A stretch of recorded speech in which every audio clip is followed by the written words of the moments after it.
regresamos con la hora clave. Recordamos que pueden interactuar con nosotros a través de la etiqueta numeral hora clave.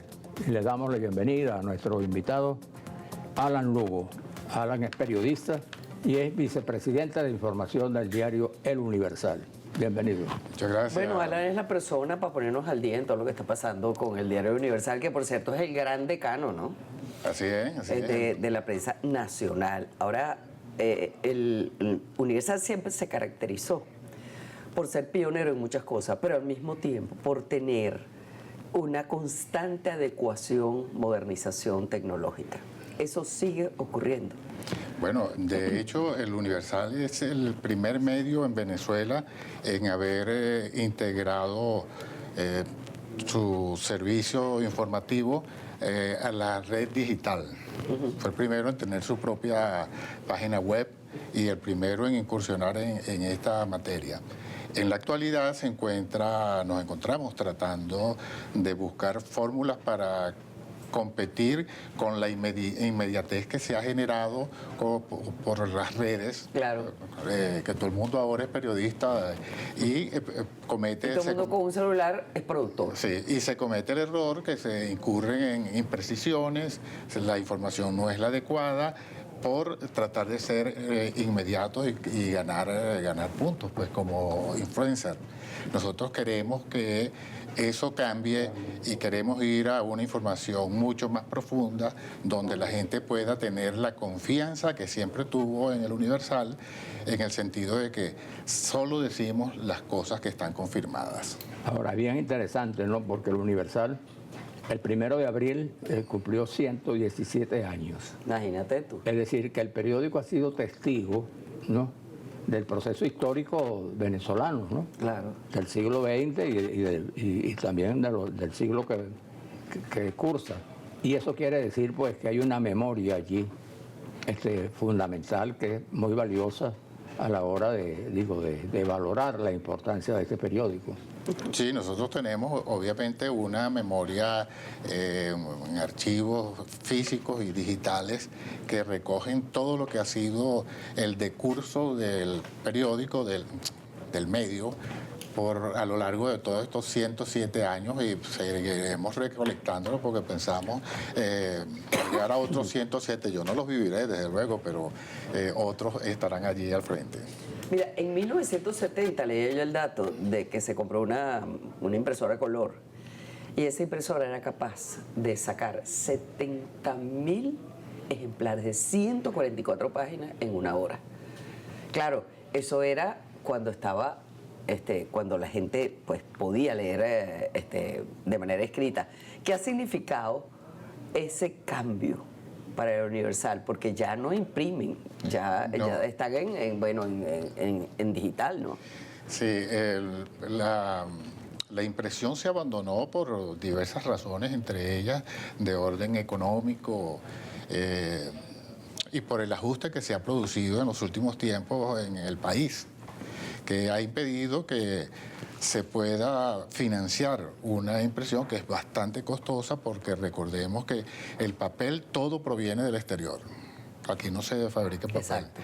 Aquí incluso se creó un bosque de pinos para hacer papel periódico, y resulta que en Bolívar, ¿no? En Bolívar. Y resulta que el que se sembró no era el adecuado, porque no tiene la fibra larga que es la que se utiliza para el papel de periódico. O sea que ahora ese bosque... Bueno, sirve para otras cosas, maderable, para hacer papel de otro uso. Claro, es la especificidad del papel periódico. Sí, pero para el papel periódico por eso no que sirve. siempre se ubicó en algunos lugares del mundo que se compraba el papel, ¿no? Es correcto, es correcto. Ahora, hay una cosa que a mí siempre me llamó la atención. Por ejemplo, todas esas cosas que en una época se pusieron de moda, quien las inició fue el Universal. Tuvieron de verdad una creatividad muy grande. Porque, por ejemplo, eso que uno ahora ve por todos lados, incluso están a veces hasta en digital, que son los avisos económicos, de los cuales en buena parte vivía el diario. Así es. Eso fue el Universal. La primera foto fue de Juan Vicente Gómez en 1910, la sacó el Universal. El Correo del Pueblo, donde la gente opinaba, es decir, abrirse al público, a la opinión del lector, fue el Universal. Las caricaturas, las primeras caricaturas, creo yo, Sí, sí. que fueron del Universal. Entonces, oye, es un periódico con tanta historia que vale la pena como que meterle el hombro, ¿no? No, y Sí, para eso- que avance. Y eso vamos a hacer. Entre las cosas que tenemos pensadas para el futuro inmediato, porque no todo se logra tan rápidamente, es poder retomar la impresión a un estilo mucho más profundo donde la gente pueda buscar información más educativa que informativa. Más de fondo, Sí, como más de fondo.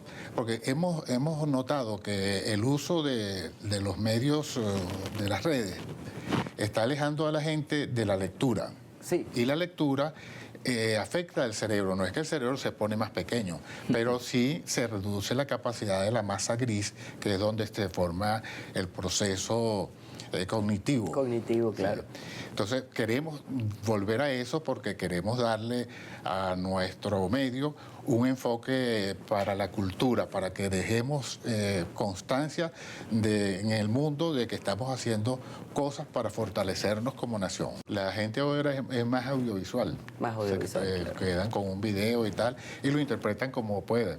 Y eso hace que la gente incurra en mala información, que se nutra de cosas que son Bueno, insuficientes. de eso se alimenta el fake. Eso, claro, De claro. eso se alimentan los fake. Así es. Y Manuel Felipe dice, es que son impunes. Dice yo, es verdad. Claro, Es lo que verdad. dicen es impune, no hay posibilidad de No hay rebatirlo. posibilidad de Tú no hacer puedes nada. rebatirlo. Eso es lo peor que puede haber. Ahora, Alan, actualmente ocupa la vicepresidencia de información, pero tú tienes ahí unos años, incluso comenzaste como reportero, ¿no?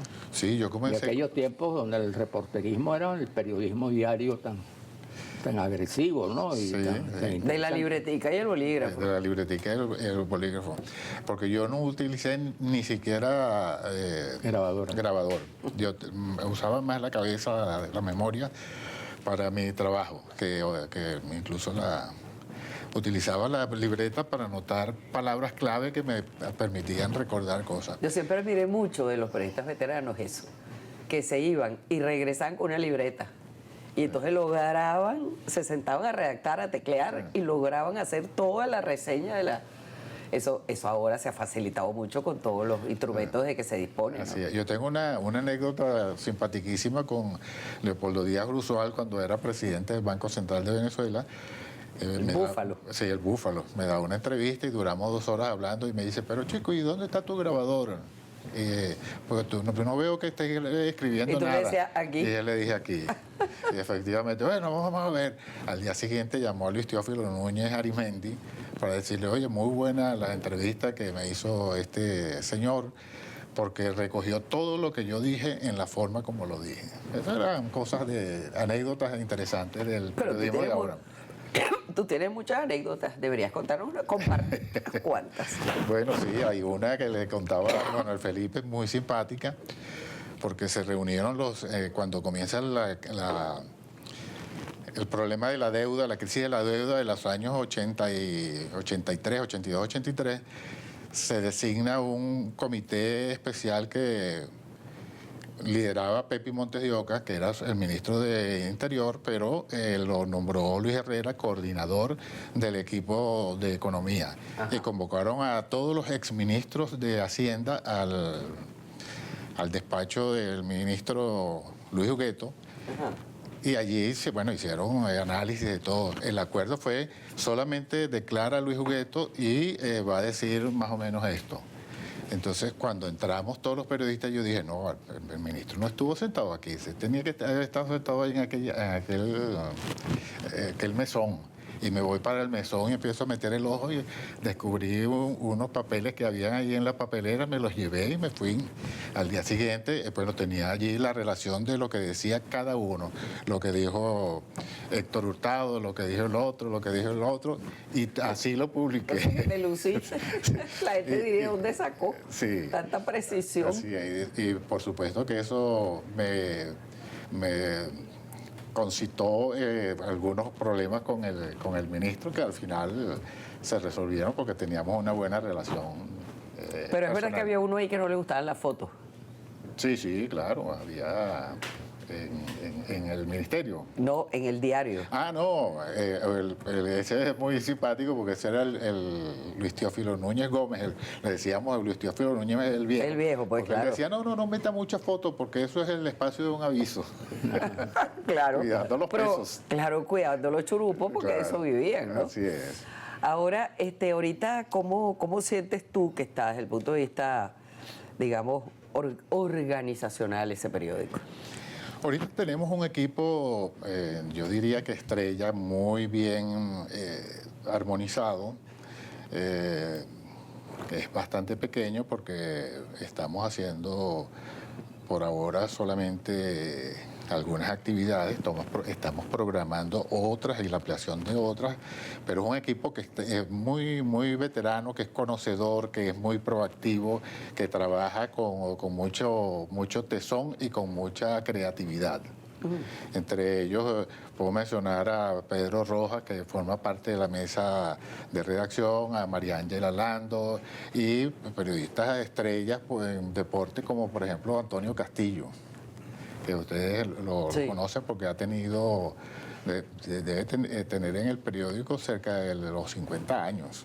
Imagínate. Hay muchos periodistas veteranos de esos que vivieron la vieja etapa. Sí. Yo la viví Bueno, yo comencé en el año exacto. 77, pero tuve un tiempo que me había ido y regresé ya no hace mucho tiempo, hace unos 11 años. Pero siempre me mantuve muy en contacto con el periódico porque fue la cuna donde yo di mis primeros pasos. Claro. Y son medios que siempre hacen escuela, ¿no? Sí, claro. Hacen escuela, como fue Globovisión en su primera etapa también, que era toda una escuela pues, de periodismo audiovisual. Yo comencé cubriendo el área económica y financiera. Entonces decidí que si iba a escribir sobre algo tenía que saber de qué iba a escribir. Me fui a hablar con el presidente del Banco Central de Venezuela, que en ese entonces era Carlos Rafael Silva, y le dije, mire doctor, yo quiero aprender de economía. Póngame unos profesores ahí, le pareció magnífica la idea y llamó a los mejores que tenía allí a su alrededor y dijo, usted me atiende a este señor durante todo el tiempo. Pero eso es una lección para los periodistas jóvenes. Claro. Sí. ¿Entiendes? Porque eras un periodista, muy buen periodista, pero sin embargo sentías que había una pata coja allí. Claro. La economía siempre es una pata coja. 10 años duré estudiando con esos profesores magníficos que... Eso es lo que es querer en la profesión y respetar al que te va a leer después. Gran ejemplo, ¿no? Así es. Sí. Bueno, millón de gracias, Alan, por haber estado aquí con nosotros. A ustedes por haberme permitido estar con ustedes y haberme permitido estar con su audiencia. Ha sido unos momentos maravillosos y de amistad. Y quién sabe si volveremos a ver el diario impreso. Lo veremos. Vamos a hacer la pausa y regresamos con ustedes.